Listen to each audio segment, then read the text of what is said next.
Yeah.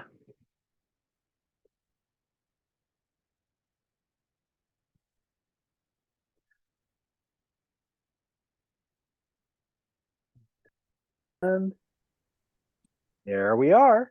Okay, let me try this other thing too and see what happens. Loading your apps.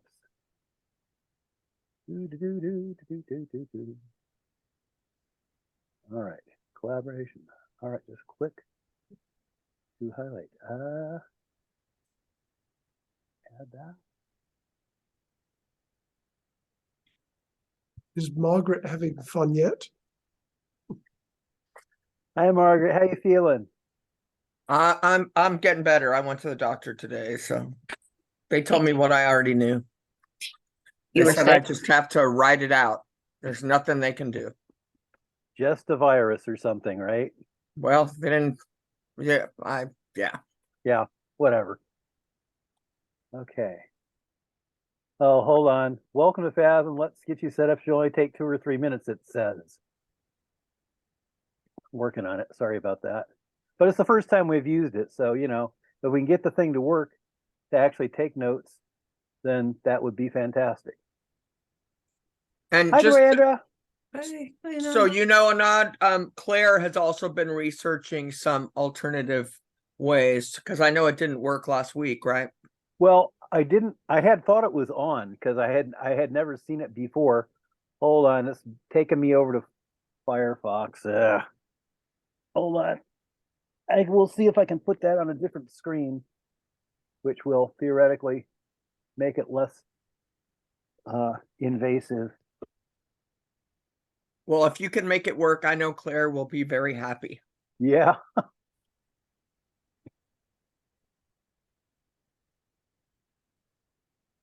Oh, okay. Here's Fathom.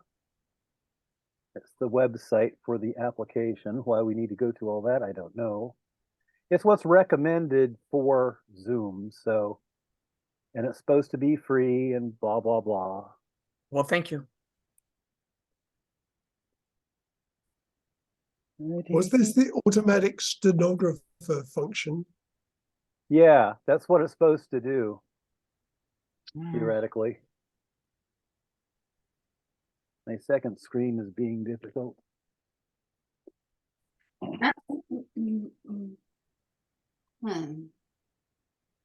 Sorry. Speech to text at times can be hilarious. Oh yeah, especially when you do them back and forth. What was it? So Oh my gosh, that's what it is, huh? It's just talk to text, huh?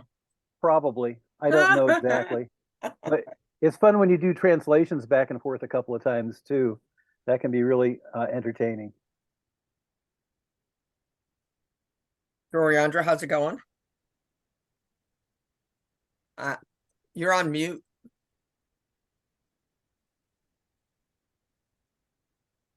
I'm good. How about you? How are you feeling? I'm all right. Better? Okay. I'm not going to complain.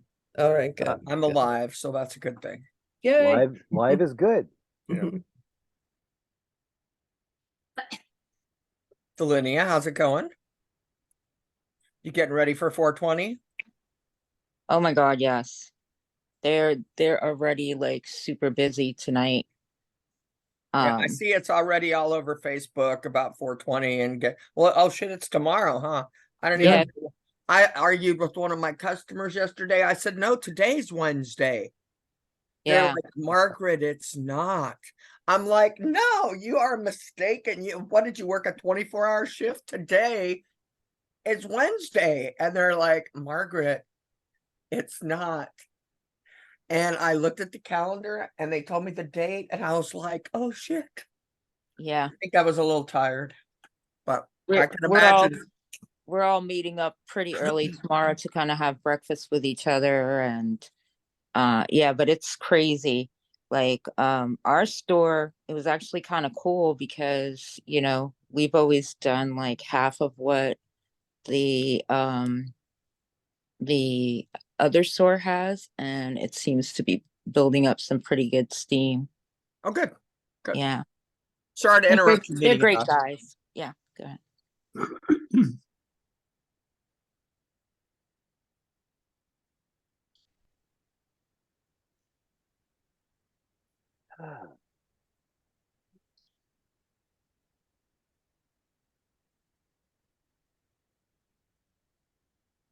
Anat, are you talking? Because I can't hear. I'm not. I'm still Oh. trying to get this thing to work. Gotcha.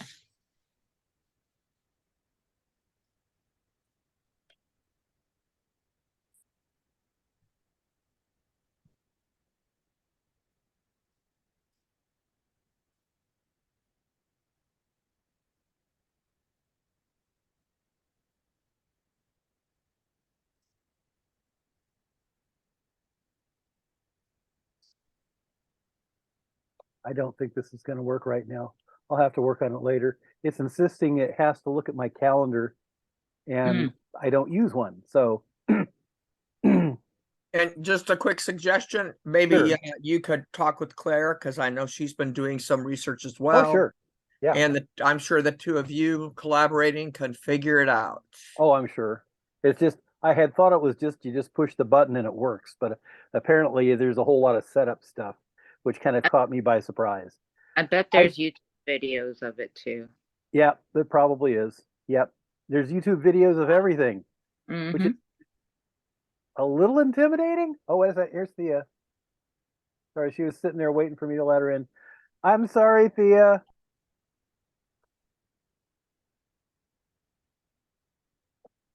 Hi, Thea. I'm sorry I didn't see you. I was looking at a different screen trying to get the dictation thing to work, which decides it's not going to. So sorry about that. Okay, we are recording though. So let me rub my nose so everybody gets to see that. Okay, so we have two major things to deal with today at the Whiteaker Community Councils Public Health and Safety Committee. The two major things are the Housing is Healthcare grant, and Doriandra's going to give us some ideas about what's going on with that. And then also Stephen is kind enough to tell us his information about mental health and depression and stuff like that. And considering what we've all been through for the last 3 years, it seems very timely. And the more I listen to the news, the more timely it seems. So does anybody else want to put anything else on the agenda?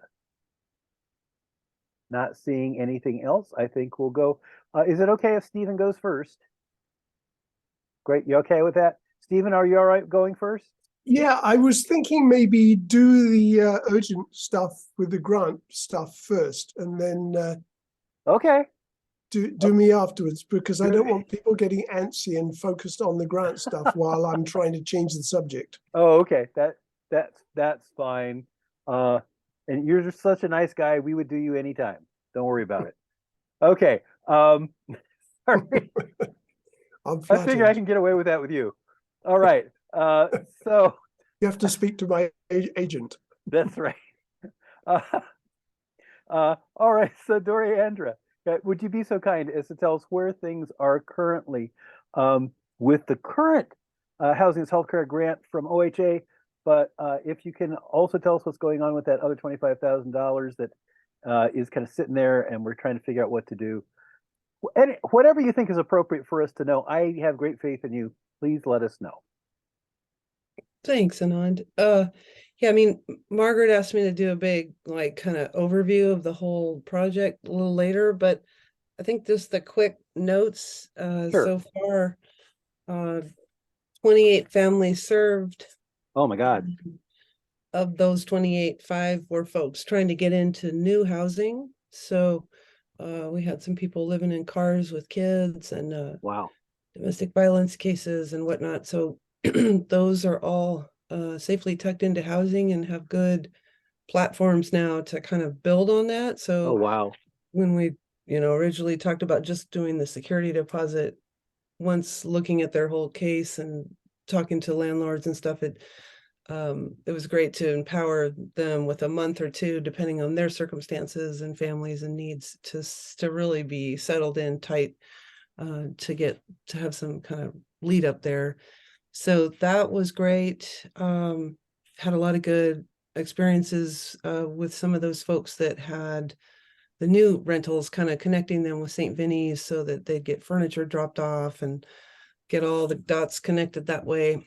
So yeah, the kind of overarching partnerships that were set, really kind of solid in terms of referrals that were coming from Laurel Hill, also branched out into just that kind of aid networking, which has been really neat, where some folks had some money to fix a huge court eviction process, and then our grant would allow us to just do a little bit of that, and then but there was still money left over, so then it was neat recently to be able to connect dots with other aid groups and then like get the full amount so that people could just stay.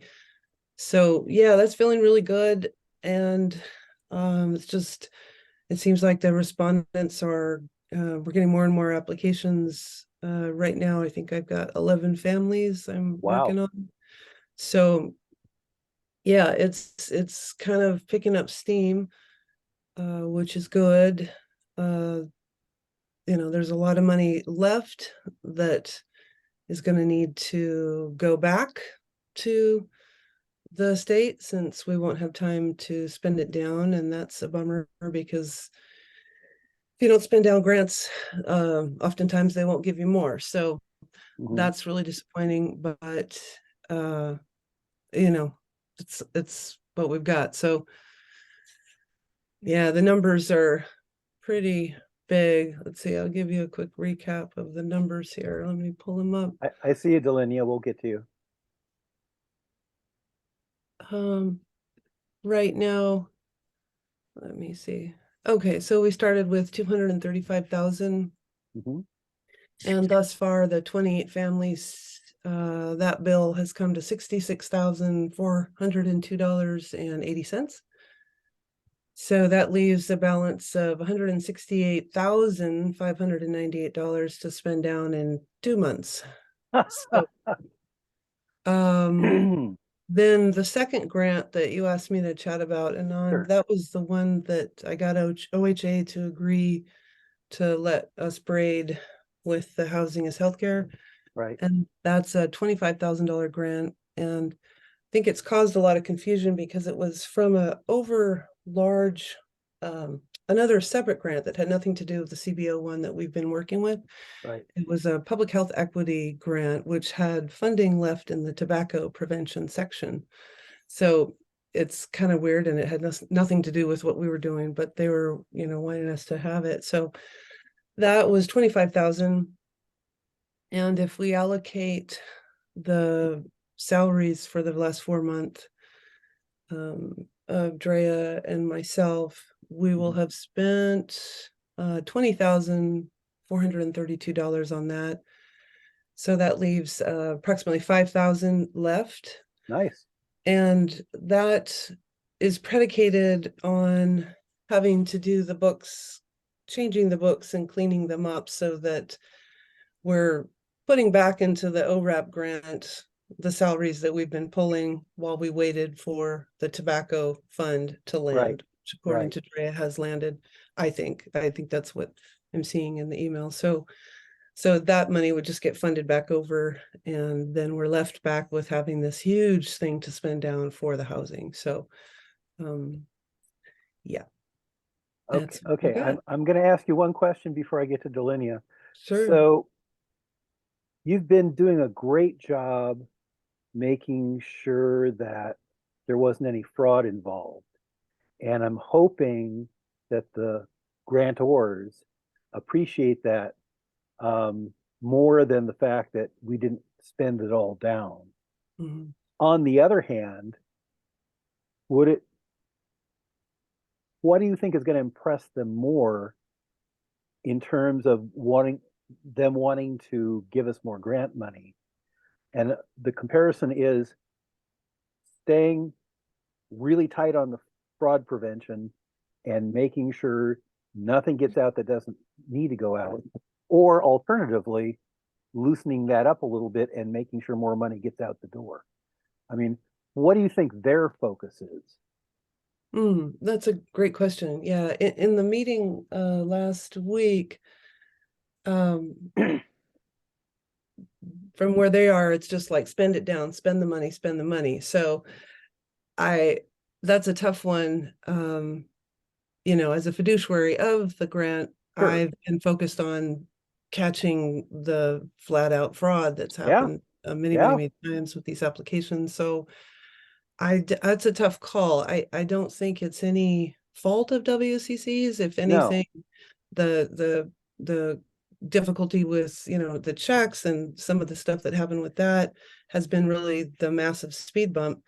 Because if we'd been able to do the checks in like 2 batches a month, we would have been able to accelerate a lot more through the gauntlet, as it were. So, but with limited hands on deck and for various reasons, that just wasn't possible. So I don't think that,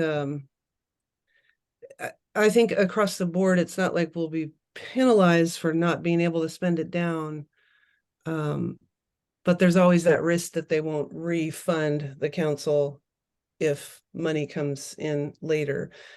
And if I can just, do you want to get to questions, or can I grab one more point about the refunding potential? Go ahead and say what you got to say. Yeah, it's an interesting fact because, you know, all this money came from, what is the acronym? Oh my God, it's so hard to remember. It's, it's Oregon Housing Community Services, which is where the feds initially got the money or into, right? But then OHCS gave it to OHA, and that's how we have it, because OHA had the structure, you know, with the grant officers and analytics and all the systems that they keep all the CBOs across Oregon moving with these grants. So if Tina Kotek's resiliency plan, you know, if more money goes into the Oregon Housing Community Services, they'll hand it off to OHA. And simply by the fact that we've had a long-standing good relationship with OHA for the most part, has been, I think will be really good. And according to the OHA grant folks, we won't know anything until legislature looks at kind of these whole narrative wrap-up reports, which will come from all of us, the CBOs that have been implementing these programs. So like in the month of July, I need to sit down and create like real incredible databases that fulfill what the state wants in terms of like how many African Americans did we serve, how many kids, how many, you know, what that looked like, how we affected various community changes through the county. So when they'll take all of that in to, you know, to Salem during the month of, or the end of July, then there may be a really good outcome. So did that answer? It was kind of long-winded, but I hope that makes sense. I think I got it. I think basically it comes down to probably best to just keep doing what we're doing, because in the long run, that's probably what they're going to want. They may be saying get all the money out, but on the other hand, you know, in the end, there's going to be some sort of oversight. And if the oversight people catch fraud going on, they're not going to be happy. So it may be unfortunate that we don't get it all out, but there isn't any real good alternative right this moment. But that's okay. That's okay. We've got a great reputation. And it's okay. And today I did really nice emails, kind of in the way that I had to ask CDC if we could get an extension, you know, because we had all these extenuating circumstances and we couldn't finish that grant on time. So today I sent the first round of emails to these different grant aspects and just said, hey, is there any way we can get extensions on them? Because we weren't, we're doing great work. And then I'll be able to present the housing as health program. Yep. Maybe it'll work. Okay, so here's the lineup. It's going to be Delinia, then Jennifer, then Thea, then Margaret. Okay, Delinia, you're next. I think you almost halfway answered my question. Isn't it possible to ask them for an extension, especially because you guys are looking for fraud? It's possible to ask. They may not give it to us, but I've asked. So fingers crossed. Yeah. Okay, Jen. 2 questions. What are A groups, and do you seem to be spending more time with dealing with fraud, quote unquote, other than spending? Jennifer, what do you mean by an A group?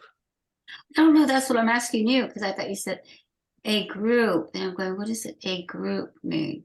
Oh, I don't think maybe, Did I misunderstand that? I think so. Maybe I may have mentioned CBO groups. I thought you said, maybe it was just you with a group instead of a group. Oh Not my like a group, no. God. Yeah, Okay. I don't know what an A group is, so I think we had a misunderstanding there. But then Okay. in terms of fraud, no. It's luckily the system of checks and balances that come from after the initial intake kind of eliminate fraud as I go. You know, you can kind of spot it. And then conversations with landlords and doing, you know, internet searches and stuff kind of sort that out. So no, the whole like trying to weed out eligible claims versus non-real claims, it's not more time on the fake ones, I'd say. It's more time on the real ones for sure. Yeah. Yeah, I think question, Jen. Not at this time, thank you. Okay. Thea, you're next. I do feel hopeful, Doriandra. I don't know if you had time to see the email we got from Anna Christina, but it says, it asked if we wanted to stop payment, and then it asked if we disagreed to stop payment, we needed to submit any documents or information that demonstrate that as a CBO, you need payments. So I think when we meet with them tomorrow, we could probably demonstrate them. They might extend it. I don't know.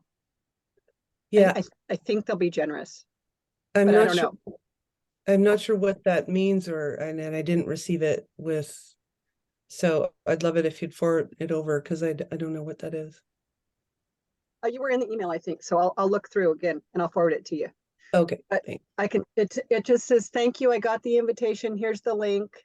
Yes, there was an email sent to you all asking if you as a CBO agreed to stop payment, or 2, if you as a CBO disagree to stop payment. A, you must submit any documents or information that demonstrate you as a CBO needs payments. Just to clarify and make sure you are tomorrow. Who is that from? That was from Anna Christina Jacopo. Oh yeah, Anna. Okay, I'll look up She's the new everything she person sent. they switched all the time. Right. yeah. It was in response to your email to her. Okay. Okay, yeah, I think she's new and we're all very confused. So tomorrow, Thursday, let's jump on that with her and we'll sort that out. Okay. Yeah, I got the impression under Gisela that they would work with us however we need to because we're doing such good work. So I'm going to say little prayers that we can go beyond the original deadline. Yes, me too. Prayers don't hurt. Okay, Margaret. Oh, you're off. You're silent, Margaret. That's a first. I was tempted, but I didn't say it. That's all right. I'll make jokes at myself. Okay, that's always best. So first, I want to say, Doriandra, you know, I know what you're capable of, and I know what you can do. I worked with you through COVID, side by side, day after day, all through the pandemic, under stress, under deadlines. I mean, I know what you are capable of doing when you say, oh, fuck this, I'm going to make this happen. So I try to look at it from what can we do, what's possible, rather than why this won't work. So my question is how much of the I have a couple questions. How much of the leftover money in the time frame that you currently have do you think, given the ability to get checks, get them paid, get them out there, get them to the landlords, I mean, really under pressure and making it happen, how much of that money do you think you'll be able to go through? And number 2, it's kind of a 2-part question. If you had any help, do you need some help to make that happen? Would it help you spend more money so that we can reach our achieved goal? What do we need to do to make it happen?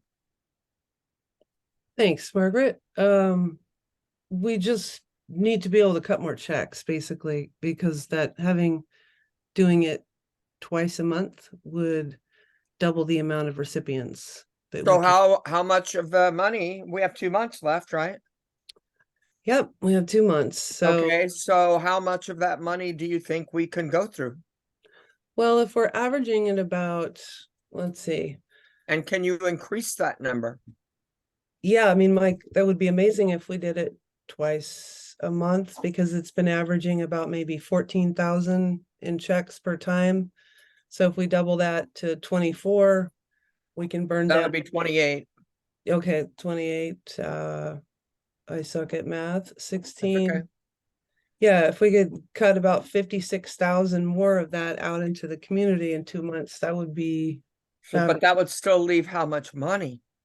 well, if we could get another round of checks in for the end of April, so that's 2 sets cut in 1 month. And mind you, it's only like 8 checks at a time. It's not a huge pile. Right, I get that. So if we're cutting 16 checks a month, I think we could probably get close to maybe spending another, let's see, 10, 5, 6, 7, maybe 70,000, which would be really substantial, and probably 70,000 in the next 2 months, or 70,000 a month? I'm confused. yeah, in the next in the next 2, by the end of June. Yeah. And so how much money would that leave? That would leave about 90,000 left. And is there anything we can do to get, if you got some help, if No, I mean, it's just okay, I'm doing fine. I got this down to a I T. trust you. Yeah, it's just a matter of, I'm just looking for, ways to fix the problem. yeah, I mean, if other folks want to dive in, as you'll see later in the kind of presentation, we're deeply funded or deeply like referred by 211. That's Wow. about 90% of all of the clients are coming through. So That's great.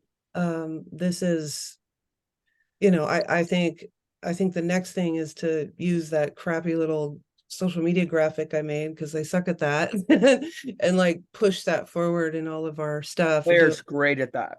Do a fresh new round so that we can really ramp that up. So just so I can catch up, because I'm a little slow and I haven't been to a health and safety meeting in a while. So basically we're getting referrals from other organizations. We have not found, like I saw on our Facebook group the other day, somebody posted, there's another group that is helping people with their rent. And I read it, and I'm going to guess that it's the same grant that we have. They're just sending somebody somewhere else. So what's happening is that we're getting people from other organizations. We're not finding our own. Is that correct? Oh, no.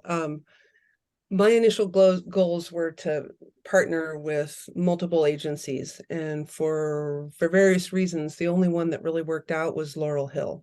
Okay. So I do a daily intake from Laurel Hill, but what happened in the absence of those strong partnerships, and we'll go over them later in more detail. Yeah. I put this program on 211, and within like 3 hours, the phone was blowing up with stuff coming in. So I'm a little slow. What is 211? Oh, sorry, Margaret. 211. It's okay. I'm a little slow. 211 is a countywide information platform where you can call in. You just dial 211, and you can get help resources. So it's online. It's on. And the main reason I put us there was because in the community courts, which are part of Lane County, I don't know if everybody is familiar with that. It's a whole kind of program that deals with recidivism and community placement after problems occurred, minor crimes. And so down in the courthouse, you've got a resource room where you have Whitebird and all of the people I wanted us to partner with. And so basically people are coming out of difficult situations, and they're going through that referral room, and the main entrance is 211. So people that are already struggling with being unhoused, like they get a stupid or a stupid ticket because they fall asleep at a bus stop. Those people get channeled through community court. And when they come into the resource room, they are met with our program through the 211 source. And so fantastic. Great job. Thank you. So yeah, I tried to like connect so many dots so that we'd be front and facing. And so that's how we're getting most of our referrals. Just to separate quickly from your point, because it brought another really good aspect up. In one of the recent meetings, I think what we can do as an organization is, if we can't spend down everything, we can link with one of the other CBOs in the state of Oregon that have run out of funds. Because most of the CBOs started this program back at the top of COVID. So you've got people always asking for help. And so this would be something I have to bring to the board and say, hey, are we okay with expanding out of Lane County? You know, because first it was just the Whiteaker, and then y'all agreed, let's do Lane County. And then now, like, we may want to go even further. And that would be a short way to support more people. The money. Yeah, spend the money down, which is going to look much better with OHA, and it will create nicer also CBO partnerships. Well, if you need anything from me to make sure that we get that money spent and that we do what we said we were going to do, you know that I'm available for you. Thank you. Okay. And I know what you can do in a pinch. Yep. So make it happen. House on fire. Let's go. All right. Okay. Okay. Delinia, and then Jen, and then Thea. My question is, in the CBO meeting, is anybody else having like trouble spending it down? And like, how many applicants do you get a month? A month. So there's been a total of over 135 applicants. So I suck at math. Let me see. Let me divide that into 4 months. So it's averaging about 33 people a month. So we're not able to help them all because of dates of court evictions or landlords not willing to wait, you know, to go through the whole process. So like, for instance, right now I've got 11 families I'm working with, and they just keep coming in more every day. So, but that was a great question. Yeah, I think we're averaging close to about 33 to 35 a month. So. And do you know, like in the CBO calls and stuff, is anybody else having trouble like spending the money down, or is it most of them started it earlier on? Yeah, most folks started it earlier on. So I don't think there's people quite in the rush like we are. And again, that's really no fault of the council. It was just me doing this. And, you know, it's just like we had to finish our clinics, which was a huge effort. And then the CDC grant, which was a huge, vast thing. And then as soon as that was done, it was just kind of like, whew, okay, now let's get to this housing section. So it's unfortunate that we got a late start, but we're doing good with it while we can. But on the other hand, I wouldn't have had you do it any other way, because those vaccine clinics were just really critical. So, you know, I mean, I wouldn't trade one for the other. It's just how it panned out. Yeah, true. Okay, Jen? Oh, yes. Dory, have you been able to give your spreadsheets to the bookkeeper without any problems? Or has anything been an issue? Say that again, please, Jen. I didn't hear you. Have you been able to give your spreadsheet to the bookkeeper on the 15th? Or have there been any issues that are challenging, or, you know, not allowing you to do that? Drea has had everything she needed from me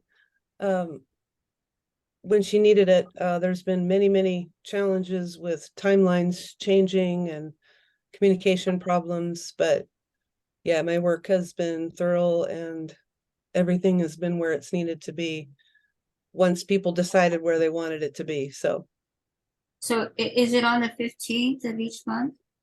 It wasn't determined that until I thought so. 2 months ago, and so now that is the cutoff date. Yes.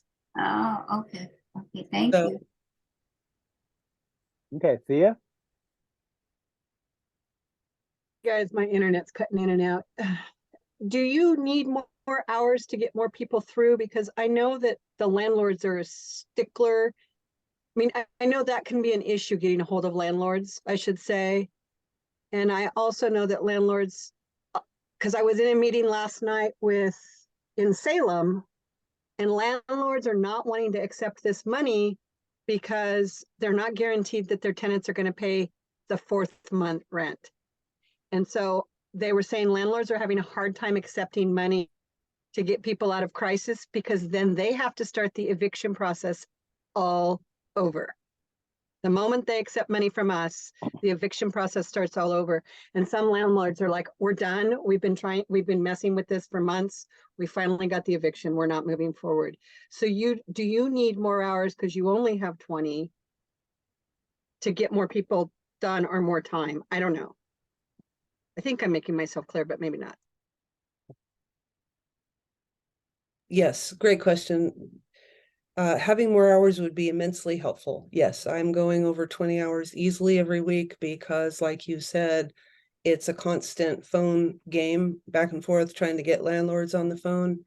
And the largest part of this job has been just trying to negotiate with them to agree to keep tenants in, and then all the machinations about how to do that with their timelines, their bookkeepers, on and on and on and on. So yeah, actually going back to full time for the last couple months of this would probably be very helpful.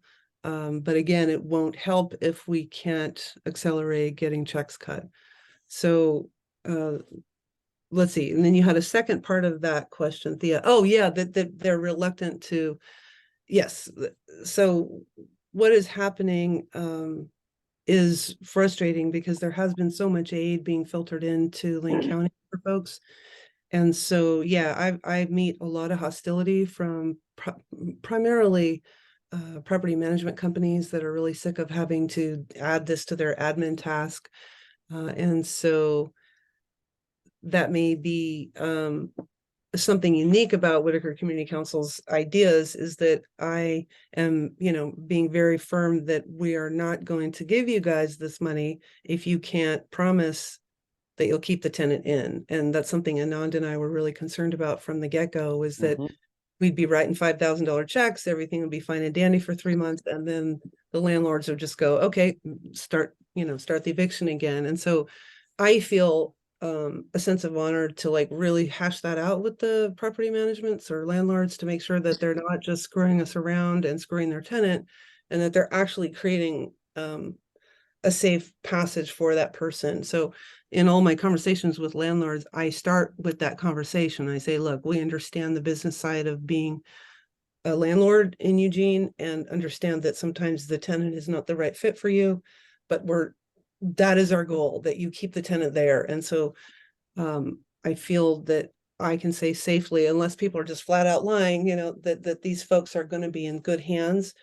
And I haven't heard back from any of our respondents that we did fund that they're having further problems or that evictions became, imminent once they were paid up. So. And correct me if I'm wrong, but we also decided pretty early on, and it was something that Thea had said, people who already did the 6 months, we were only going to focus on people who were 3 months or less. Do you remember? Okay. Yeah. So Jennifer, you had another question? Doriandra dealt with a lot of it, but that was a concern of mine, is how many people do you think are playing the game of saying okay, and then putting it off, and then they get more time and they get to boot the person. Have you run into that? And there was another one, but I can't think. Is the WCC budgeted to extend your position as an employee? That's a concern as well. So, but have you had a lot of people who have, just because you haven't heard from the other people, does that mean that it didn't happen? Or do you have a sense that it could be happening where they're playing that game and hurting people? Thank you, Jen. No, like I said, I haven't heard of any of our respondents because they could write back to me and say, hey, this happened. And so I haven't heard from anybody yet. But what's interesting is that the flip side of what you presented is happening, where many, many respondents are just jumping from aid group to aid group to aid group. And so I have landlords that say to me kind of in disgust, well, sure, we'll take the money because this person's been living here for an entire year and has never paid rent. They just jump from group to group to group. And so that's the flip side of what we're seeing. The second part of your question is, I've never been an employee of the council. I'm on contract though, until June, till these things finish. And so I will need to, we would need to change that existing contract, which right now is just housing as healthcare programming, to either expand hours, or from like what I learned from the state today is that I'll need to continue working into July to prepare all the wrap notes on the whole program, which are the ones they take then to legislator. Your contract, Andreas, is till July. Oh, okay. Yeah, because I think the other one. There is an order of things here. Oh, my bad. It's okay. I just heard her I'll say be happy to put you in the queue. Margaret, you're next. I'm good. I think we'll talk about my question tonight in the meeting. Okay, very good. Thea, you're It's next. for the board. It's for the board to decide if there's money for her. That's a question that we need to look at our books and see what money's where and how. And so I'm going to guess Deandra doesn't even know. So, and we don't know yet. We don't know. We haven't seen any of our money in almost a year, so we don't know what's where. Okay, but we're going to figure it out. Alrighty. Answer your question, Jen. Thea? So, Deandra, are you getting a sense, because as a landlord, are you getting a sense that people have found jobs? So how are they going to pay rent after they've gotten our aid? Or are they going to go to another group? Because that's where you're hearing the frustrations. That's one of my concerns is we're giving people money, but are they working to help themselves as well? And I'm not putting a judgment on it, but we don't want them back on the street in 6 months. Or so are you getting a sense that they're working to improve their situation? It's such a good question because it just hurts to not. You explained it perfectly. And I think the sense that I'm getting is that each case is really different. And when I would delicately kind of probe to see what the heck was going on with that person that had never paid their own rent, some of the things that were coming to light were really tragic. Somebody that, for instance, that had been unhoused in another state, had been like a victim of violence out on the streets, and then now have like a compulsive problem with being outside. Or I think the range of mental and physical illnesses and violence that happen to people on such a large scale may be the predicating factors for folks that just jump from aid to aid to aid to aid. Sometimes it's hard for them to get the proper mental health they need to reestablish themselves in the community as a working individual. So I think that all of that has come with a real kind of two-edged sword, where we don't want to incentivize poor behavior when the rest of us work our butts off and pay our bills and our rent. But at the same time, we have to be incredibly empathetic of really bad situations. So I feel like it's a two-sided thing, and I'm just taking each one as carefully as I could. And it's been hard to reject some, but some of it just had to be based on the information that I could get. So I hope that helps. That was long-winded again. Sorry. Okay, Delinia, did you have something else you wanted to say?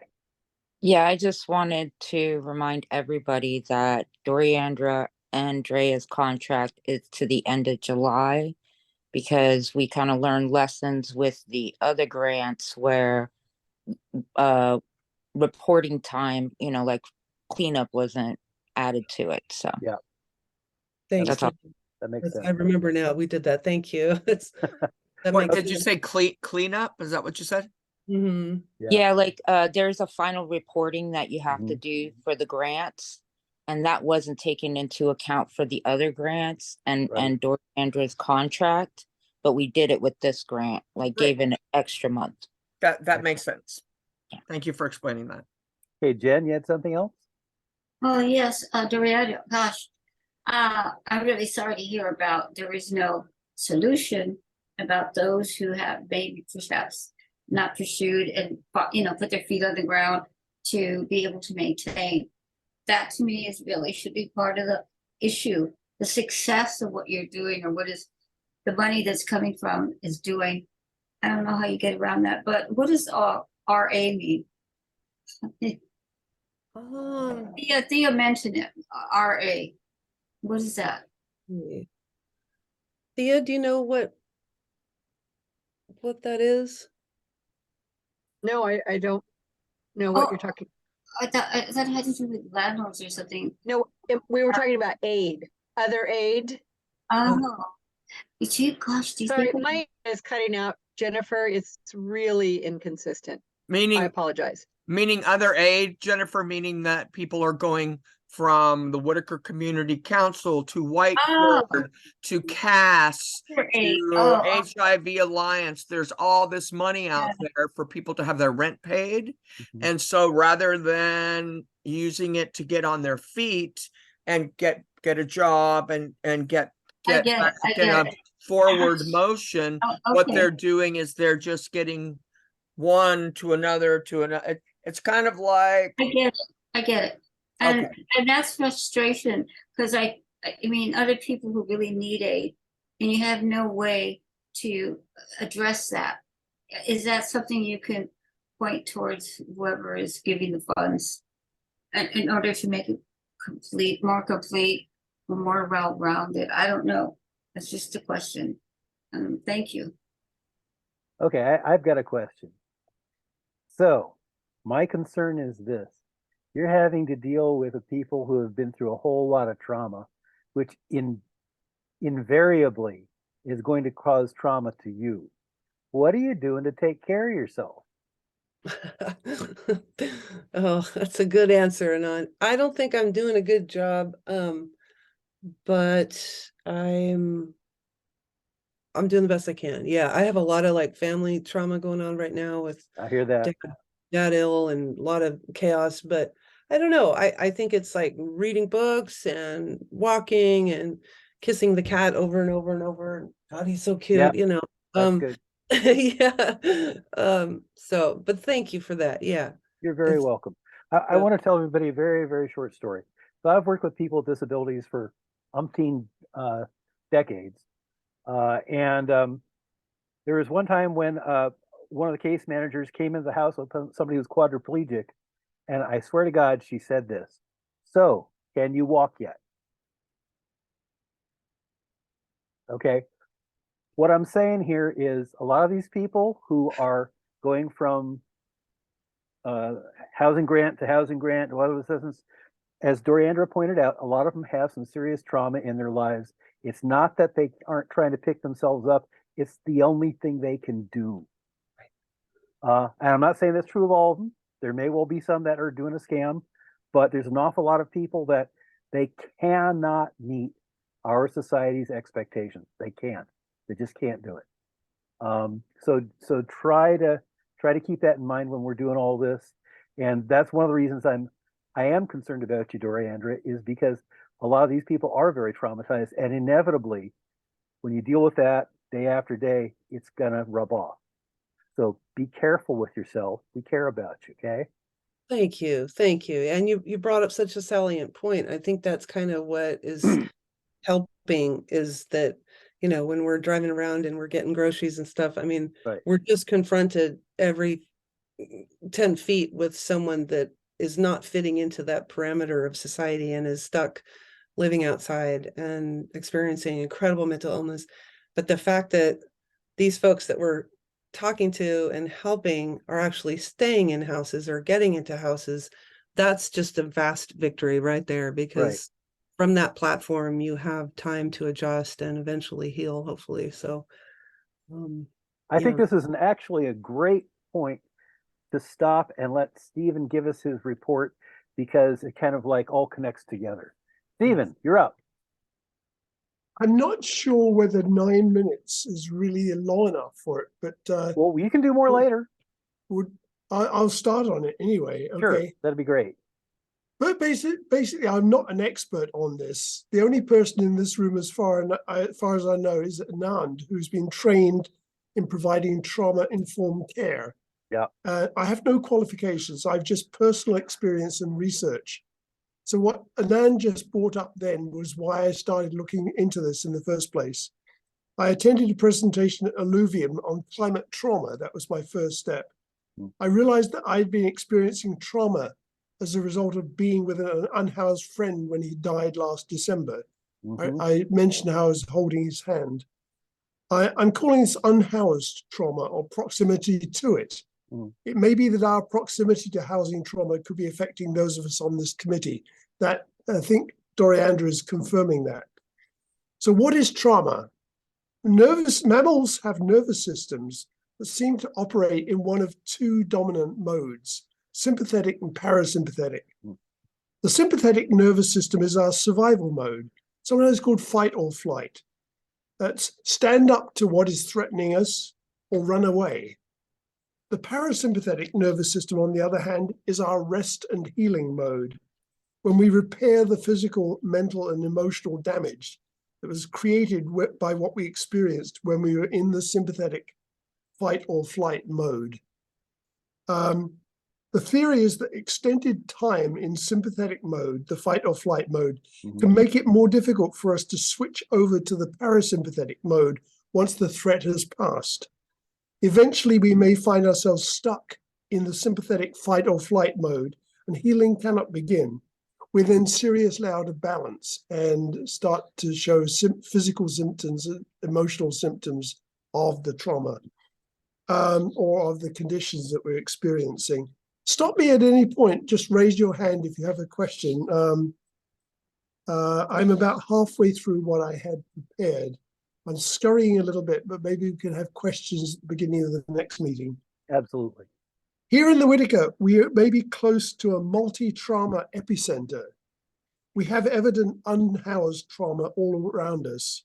And until I found a friend's driveway for him, our friend who died was forced by the city to move his dilapidated trailer every 3 days.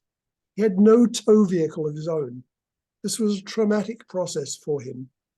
Many of our unhoused neighbors face economic conditions that leave them facing dire prospects and all the stress that this brings. We're also close to the generational trauma of those whose relatives were displaced from their ancestral land 170 years ago here. This generational trauma appears to be passed down in what's called gene expression or possibly family behavior. I saw it in the grief, tears, and anger of some of the Kalapuya mothers enrolled in the online Chinook Wawa language course I attended at Lane Community College online. The mothers were learning this tribal language to communicate with their children who were learning it in school. We had cultural components when we discussed cultural history, and some of them would recall berry picking with grandmas and things like stuff, land that's now privately owned and off limits. We're also close to the racial trauma of those whose families were evicted in 1948 and 49 from Ferry Street Village, where Alton Baker Park is now, to make room for the new Ferry Street Bridge and the development of the land across the river. These non-white residents were not allowed by exclusion laws to be in Eugene overnight. Their homes and chapel were bulldozed, and the families were sent off to live in the marshy West 11th and Glenwood areas, far from city services. Even after becoming star athletes, successful business people, pastors, and heads of loving families, descendants of these Ferry Street Village residents still have a bone-deep fear of the possible resurgence of white supremacists. You have no doubt encountered other forms of trauma here in Eugene. Sexual trauma is ever present for many. Climate trauma may affect all of us, and it's apparently one of the fastest growing fields in therapy right now in counseling is climate trauma counseling. What can we do? That was the question Anand asked Doriandra. The presenter at the climate trauma event at Alluvium suggested singing with others and walking in nature. Others recommend dance, meditation, massage, art, etc. From personal experience, while most drugs and alcohol can sometimes make the symptoms of trauma easier to handle, they may also make it more difficult to re-establish the balance between the two parts of the nervous system. However, the first step towards healing is recognizing that what we may be feeling is trauma or our proximity to it. So the bottom line, we must take care of each other while we work on changing the conditions that create ongoing trauma in the world around us. So we must take care of each other while we work on changing the conditions that create ongoing trauma in the world around us. That's what I've been able to conclude from this analysis. I hope that helps contribute to the discussion, and feel free to email me direct or text me if you have particular questions, or let Anand know if you'd like like 5 or 10 minutes at the beginning of the next health and safety meeting to discuss. Thank you, Stephen. That was enlightening. Very good. I appreciate Let me it. know if I screwed anything up. You did great. Okay, I am going to close things out because Margaret's got to start the meeting for the main board. So thank everybody. I think we did great. I'll see you on the other side. Ta-ta.